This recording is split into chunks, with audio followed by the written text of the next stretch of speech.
కొంతమంది చూడండి, వారు అహం హర్ట్ అవుతే చాలు, ఈగో హర్ట్ అవుతే చాలు. వారి ఈగో హర్ట్ అయిందా, భర్త కాదు, భార్య కాదు, బిడ్డ కాదు, అమ్మ కాదు, నాన్న కాదు, ఎవడు కాదు, ఎవరిని లెక్క చేయరంట. ఎవరి జీవితం పాడైనా పర్వాలేదంట. ఈరోజు అనేక శాతం కుటుంబాల కారణాలు పాడవుతానికి కారణాలు, అది పాడవుతానికి కారణాలు. బైబిల్ చూసినప్పుడు మనం గమనించవచ్చు, మన హృదయం సరలేకపోతే దేవుడు ఏం చేయలేడు. మన హృదయం సరలేకపోతే అంటే దేవుని ముందు మొదట సరిగా ఉండాలి. నిన్ను నువ్వు పరీక్షించుకోవాలి, ఎప్పుడో జ్ఞాపకం చేసుకోండి. Bible talks about repentance.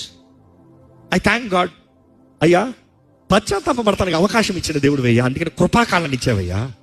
ఎందుకంటే మేము అందరూ తప్పు చేస్తాం, నీకు తెలుసు. తప్పు చేయడం ఎవడన్నా ఉన్నాడా? ఎవడు లేడు, అందరూ తప్పు చేస్తారు.